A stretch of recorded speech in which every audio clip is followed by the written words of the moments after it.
This is the Afro Perspective Podcast, the home of over-opinionated young voices.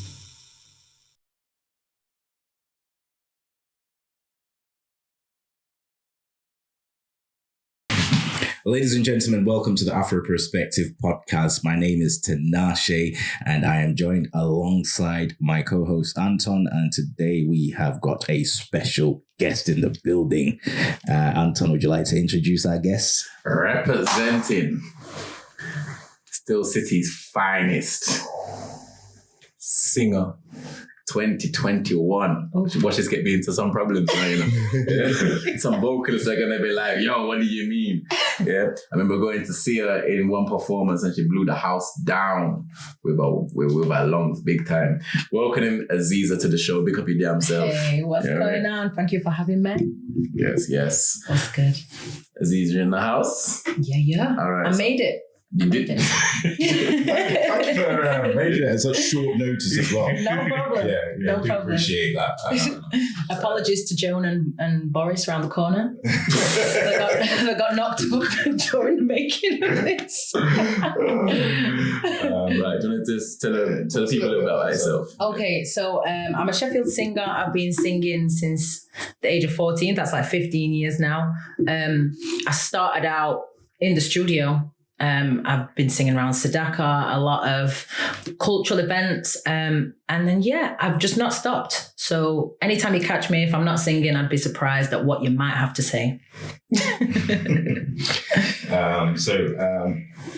Your name, I think at one point you used to go by Jessica Armstrong. Yeah, so that's my name. Okay, that's tell us name. the transition from Jessica to Aziza. So Aziza came about probably 2.5 years ago, and somebody actually said, oh, what's your stage name? What's your nickname? And I was like, I've never had one. Never. But I always wanted one because everybody else had it. And somebody said to me, oh, Aziza. And I was like, okay. They said it means in Egyptian and in African, it means precious. Okay. So I was like, do you know what? I like that. And as weird as it sounds, I went to sleep, had a nap after the school run. Right? As you do. I had a nap after the school run, and in my dream, I saw Aziza, just as it is on my hat now with the symmetry, and I was like, that's my logo. And I ran with it, and that's just literally been it. And it's very symmetrical. Yeah, it's very nice. That was just it. I saw it on the front of the O2 Academy, TBC. But yeah, that's kind of where it started. Why didn't you stick with Jessica Armstrong? I feel like that is in the past.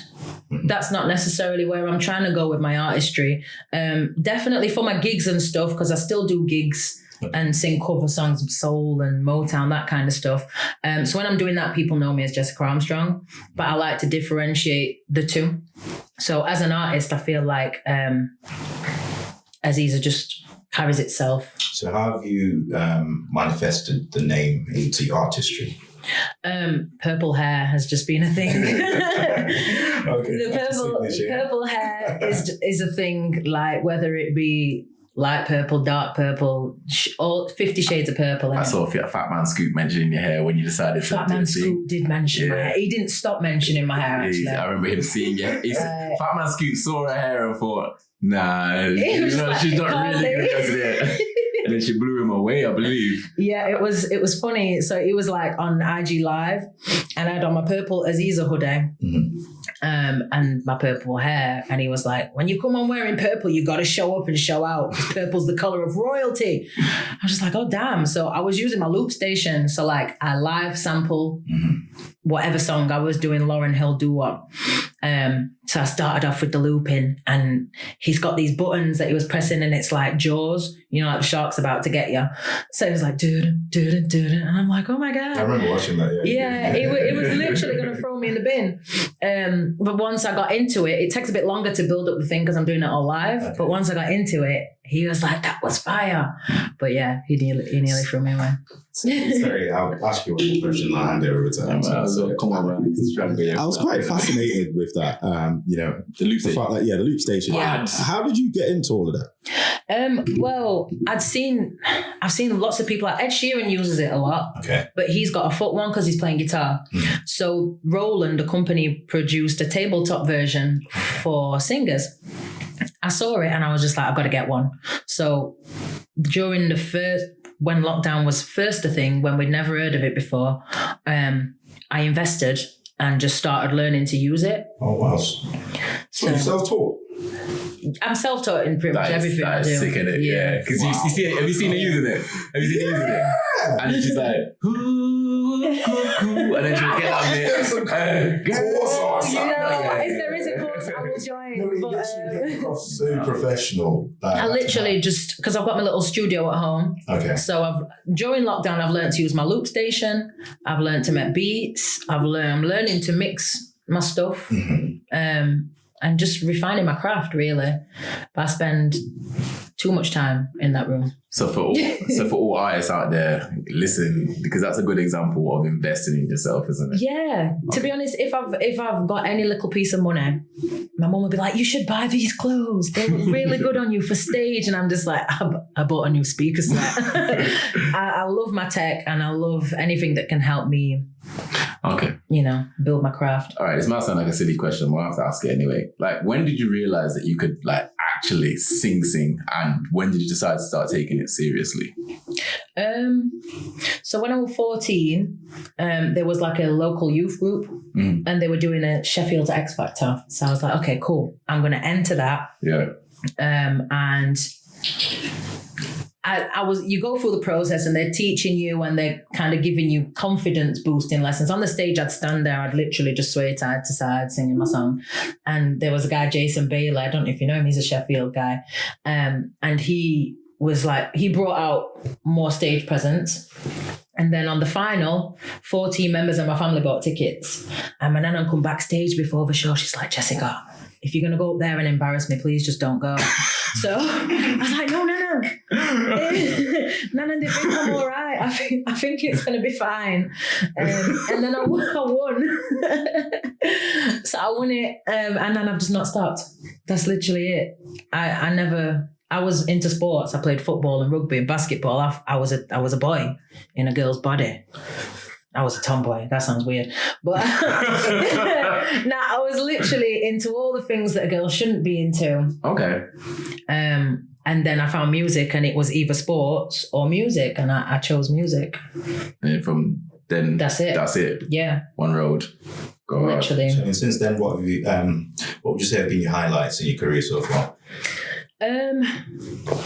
It'll be big gigs and stages and performances supporting people. So I supported Sister Sledge one day. That was just random. I turned up at the Savoy in London and it was somebody's wedding. And it was like, okay, I didn't know what the Savoy was about. And then I got there, I was like, oh, it's this place, cool. Got in there and there were some other people sound checking and they're singing, "We are family." I'm like, wait. There was only one original member. Yeah. And then two family members, but that was Sister Sledge. Yeah. So I was like, okay, so we're on with Sister Sledge and these times I'm pregnant, like 8 months pregnant. So I'm there with my big belly. So that was a highlight. And then I've done things like O2 Academy supporting like Misha B and like Essien from when that was a thing. Various festivals. I've traveled all over. I've been to like Israel. That was a good one. Oh, wow. I was in Israel for a month. We did this massive festival. There was like 9,000-10,000 people on the beach.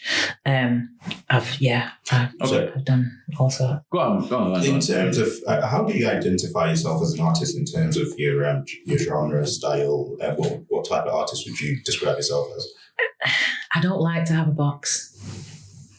Like, I very much, if people say, "Oh, what kind of music do you make?" My answer is, it depends how I feel on the day. Mm-hmm.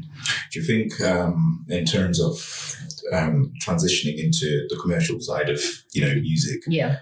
Do you think, I tend to think it's important to kind of, not necessarily box yourself, but have a lane where you can sort of identify, so you can have your body of work sort of attracts a particular, either demographic or gender or whatsoever. So in that sense, like you've got your R&B artists, you've got your soul artists. Where do you place yourself there? I would put myself aside R&B.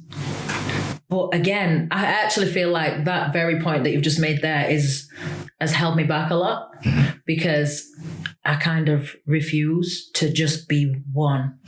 I like to be all. And because I am all of them. Like, I know that if I go to a gig and there's some people over there that like rock and them over there like dance, they like their soul, I can literally please every single one of them for a segment of what I do. So I don't like to be like, this is what I am, because it's not. There's so much more to it. And if I want to bust out a Lovers Rock tune, then... So in terms of your discography at this point, what have you put out there officially? My official releases are just very few. And they would be between like R&B, pop to R&B, hip hop. Mm-hmm. They'd probably just go on each side of that. But the things I've been working on is everything in between. And some of them are just weird sounds that you'd never heard of. So I've been experimenting a lot with sound, like using breathing techniques to create the sound. Okay. So like that and the loop station. Yes, so Timberland. Like, sound is a big thing. Yeah, I know it is. It's great. So like what you just did, but trying to do it like yeah. And that's percussion. And a layer in it. Do you know what I mean? Yeah. So then that with other sounds and just like tapping on just random stuff, you'd be surprised what you can come out. Have you ever thought about going into production? I have started. Okay. So start of lockdown, I started making a few beats, and then my computer at the time was just saying no. So I had to save up, get a new one. Okay. And now, I'm taking that side of things more seriously. So welcome Aziza, beatmaker. Okay, so that kind of leads on to the question I was going to ask. How are you actually coping in quarantine? Obviously, we've heard that you've been investing in yourself. Yeah. But obviously, I know you outside of this, so I know that you used to go abroad. Literally. Trips over the world or whatever and perform. Obviously, all that's stopped now. So how are you working that from a performance perspective while you're... It's not so much performance at this point. I've been doing my bits online, like live streaming and stuff, but the majority of it has literally been sat in my room, making, creating, writing. I just recently signed with new management, probably like a week ago. And they're in LA in Hollywood. So I'm now, like the songs that I wrote 2 years ago are getting pitched to like Rita Ora. And so if you want a lane, that would probably be it to a degree. Okay. But that's not it. Do you know what I mean? It's not limited to that. Okay, so I believe you did a internet show. Yes, I did. Yeah, I did. Oh my gosh, that happened. That wasn't that long ago. Yeah. So what gave you the idea and how do you feel that? So I was working with a company that they normally manage artists and they just transitioned their whole business to an app. Yeah. And strictly online. So they like give you the tools to put together your own online show. And it was a live stream show. Yeah. So I just was like, I went above and beyond just because I'm like, if you're going to pay for a ticket, I've got to give you as close to the experience as I would want you to have as possible. People did it in the living rooms. I hired a venue and I was like, I hired a camera crew and was just like, okay, I'm going to. So you took it serious. I took it serious. And so I sold tickets and honestly, it was a good night, actually. I enjoyed it. And just how putting it all together and what you think it's going to be, then when you're in it in the moment and there's no audience, I was just like, I'm actually a little bit awkward. I thought I was good at this. Okay, it's so a bit awkward. Like, obviously, it's been lockdown. We're DJs. Occasionally we've done live. Yeah. You know, and the awkward, I understand the awkwardness perspective. So I guess, like, would you do it again? And if so, would you do anything different? If I did it again, I would at least, like if it was a Zoom call, because everyone's familiar with them these days, I'd need to see some energy from the people. You know, like in a multi-screen thing. Yeah. Either that or be able to see the comments whilst I'm performing. Sound like Twitch to be in it. It gives you That's better than back. nothing, isn't it? It's like DJing, isn't it? Yes. You want something. Yeah. So, can we ever expect to see you on any talent show like The Voice or X Factor or any of them kind of shows? No, I did them. Okay. I did them before. So the first one, what was it? X Factor. They lowered the age to 14. Okay. When they first did that, I first auditioned, and I queued up for like 11 hours in Manchester Trafford. Yeah, in the rain, because it always rains in Manchester. And I got down to the front because it's only producers. So they're all sat outside the edge of the football ground in the rain. Got down to the front. They were like, take your coat off. Okay, cool. And I sang and they were like, not this time. Really? Come back next year. Yeah. But then there were this old man. They were probably in from up road, actually. And he was there with his stick and he were dancing. And they were like, you're through. We don't think you're going to win, but your golden ticket is based on entertainment factor. Yeah. So, cool. So then I did The Voice. Yeah. But that was just all online, you know. And then Britain's Got Talent. I forgot my words. Where do broken hearts go? They were just broken. It wasn't, that was the end of that. And then I submitted an online video to X Factor again. They'd requested me this time. I was older. I was, like 20. And I got through to, there was 119 of us left in the room.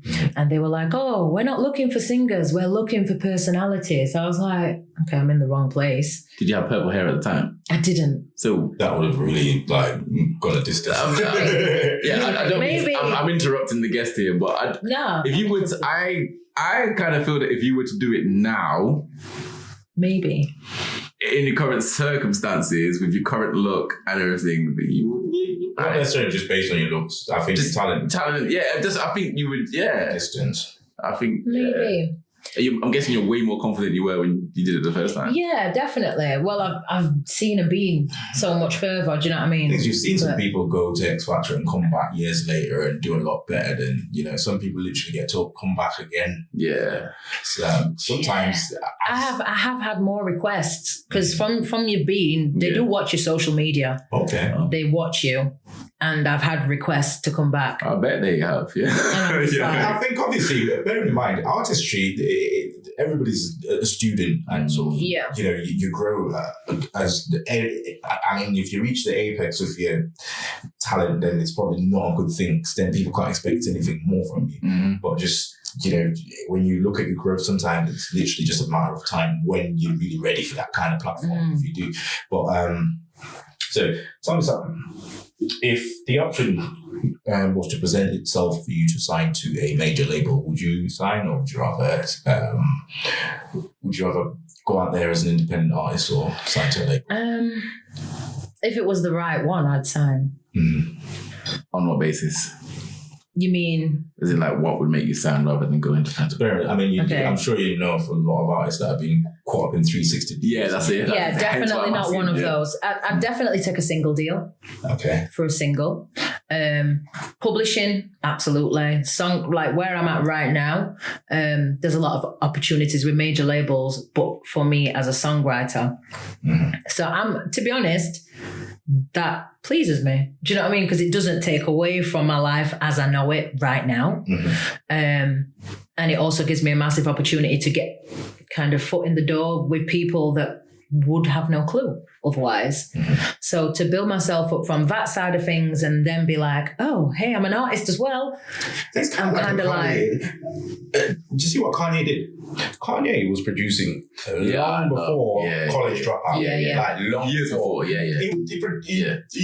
was half part of Jay-Z's albums. The blueprint. Yeah. And you didn't know him like that. You didn't know him. And And it's not just that as well, because there's what's her name? Oh, I'm gonna flop now. But basically, you're right. He did a lot of production in the background way before time, and then some producers kind of cross over. Yeah. After it's almost like you said, get your foot in the door as a producer, and then by the way, I can sing. I think I've seen Pharrell do that. Yeah. Pharrell did the same thing, because also the Neptunes came first. Oh yeah. The Neptunes came first, and then there was Pharrell. And then there was Pharrell. Okay. Yeah. That So, sort of stood out. Yeah. Like even Jessie J, she started out as a writer for other people, Okay. and then you then saw her and heard. How do you know feel what I mean? about being a writer? yeah, that's literally what I was about to ask you. Yeah. Knowing that. Giving away your best stuff. Well, this is the thing. This is the thing. Like me personally, I've got this relationship with my management where I'm just like, okay. So the first song where there was pitching to Rita, I was like, okay, I wrote this song 2.5 years ago. Yeah, okay. That song, I've sang it, I've performed it, I haven't released it. Why? Because I'm only asking you because we talked about your actual catalogue earlier. And you kind of said that you kind of sat on a lot of stuff you don't release very much. No, I don't. I'm gonna have to ask you, what's the reason? So I feel like some of these songs, like you're saying, you don't want to give away your best stuff. I don't want to give it away with no audience.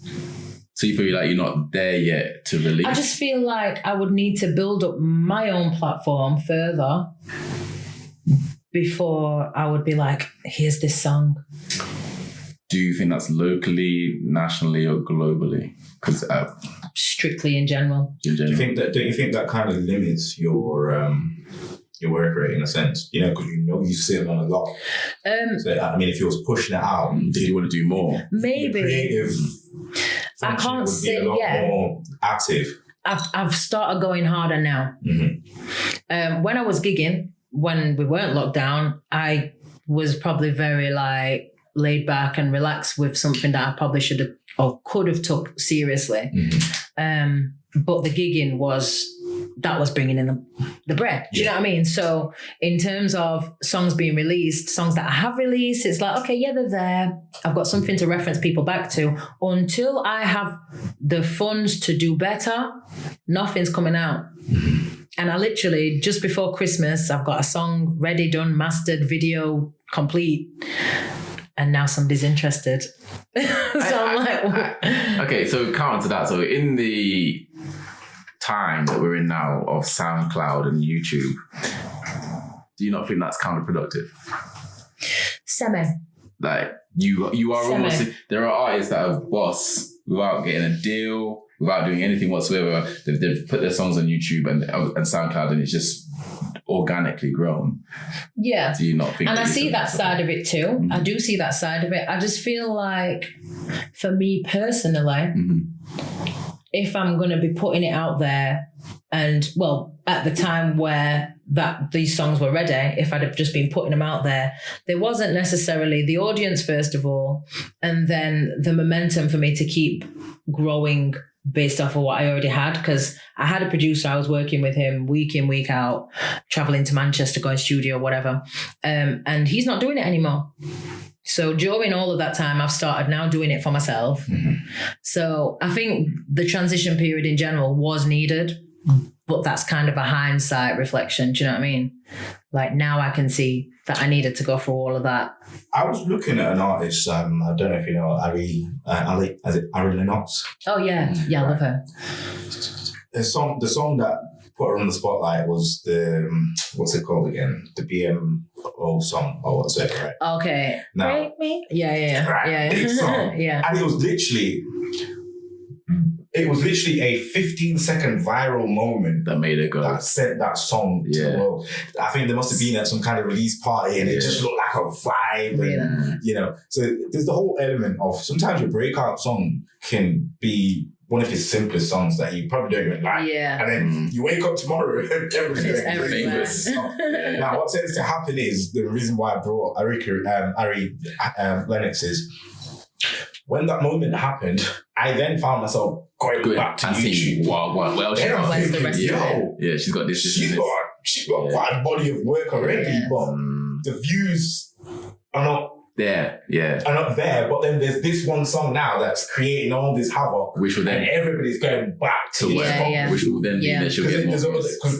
You don't want a case of, I mean, suppose you get that one song, right? You put out a song and that song gets a lot of traction. Like the latest song. Everybody's going to be looking at you now like, oh, okay, so what else have you got? Don't you think that puts you under pressure now? But then I know I've got it. Because you just release it all. Not even all, but like then I can be like, okay, now this traction's here. Because people are hungry, whereas before they'd be happy to wait a month. Now that they want it within 3 weeks. So now I know I could give a year's worth of songs, one a month. I know I could do that.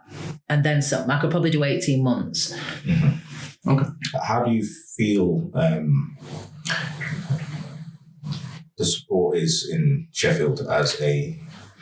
I don't like to brand people as local artists because she got all over the world now. What I mean, yeah. This is the thing. Yeah, it's a good job. So I don't like to brand people, but one of the things that gains you traction, especially as an emerging artist, is the support that you have from especially your city. Yeah. So if you're popping in your city, then that energy it opens the window to outsiders to say, yo, you know, like you got Target, he's got this local thing where he's going around the city, he's going around the country and, you know, spotting local talent. Well, Coco's a good example, like, so when you get that traction in your city, in the city, and that people from outside the city just from Sheffield alone, if we was to look at your social media, for example, if you've got 10,000 followers, 8,000 of them are from Sheffield, and if you post something, Sheffield's how do you feel that your music's resonated with people locally?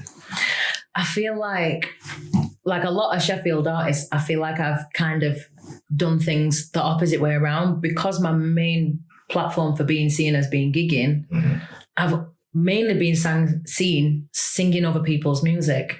So not many people have seen me doing my own stuff. And two of you came to that when that was my first audience that night. I didn't know my music. I didn't know that. And that was a couple of years ago. Yeah. So I've been lots of places, but I'm singing other people's music. So the audience that's built up is actually completely different to the audience that I'm now trying to build for yourself. Okay. Yeah. So I feel like I've done all sorts. I've done like theatre show. I was Dolores in Sister Act, and that was in Lincoln. And my mum filled 2 coaches, people from Sheffield, to come and watch and support. The support is there. It's just not the same audience that would be there for Aziza. Do you know what I mean? That makes sense. Just to touch back on the point you made earlier, you said that obviously when Tinashe asked you about the box that you potentially put yourself in, you kind of said that you try and stay away from that. What are some of the people you look out to that influence you or have influenced you in your musical career? There's a whole wealth of them. Just because like a lot of what I do stems from the 50s, 60s, like just the history of music. My dad was a sound man, innit? He had a sound, so that's interesting. Yeah, okay. He was a DJ, which means you had a lot of music going. I was in the car seat next to the speakers. Do you know what I mean? So like, you know, Mr. T's. Shirley, who on the other side, she always tells me this story, and she's like, "Oh, you were 1 year old," and I just heard this deep voice in the pushchair go, "No, no, no," and she's like, "I turned around and it was you singing." I was like, so you know, I love people that just represent themselves unapologetically. Okay. So from you, just are you. That you got me. That sounds like big reggae influences since you were small though. Massive. Yeah. Oh, okay. Massive. It's interesting you come from a sound system background. Yeah. So, at the 30-minute mark. With all being said, what do you have coming up? What can we expect? So you might hear some other people that do have a real big platform and stay in their lane singing one of my songs. So you're that's in the works. Okay. So you might hear Rita, you might hear somewhat. It's been shopped. Been shopped to some big labels. If they say no, then it's going to be me. It's going to be out there as me, and that's what you heard. Hooked. So. Yeah, I'm literally just open. My arms are open, and I'm just receiving whatever it is that's for my highest good. So is it fair to say you sort of balance between sort of writing and producing your own material, and as well as the production side as well, i.e. writing and you kind of co-writing that Yeah. sort of thing. Yeah, very much so. So I guess In watch terms this of an space. EP, a mixtape, an album, can we expect? It would be a single. Absolutely. It, So it would just be a single route. The thing is with an EP and a mixtape, sorry, I know you said wrapping up. It's just that people want that quick blast. They're not necessarily, the attention span's not long enough these days for someone to be like, I'm going to listen to an album or an EP. It's a bit long. So one track and then next month you'll probably catch another. Okay, single. Okay. So yeah. We're wrapping up. We'll see. Want to tell the people where they can find you? Yeah, you Social can media. find me at Aziza J on Instagram, Jessica Aziza on Facebook. So yeah, thank you again for having me. No worries. Pick up Nice yourself. talking to you. Yeah, when you blow, don't forget the double, you know. Listen, you'll have to come back and be like, so how did that work out for you? Oh, don't forget the double, please.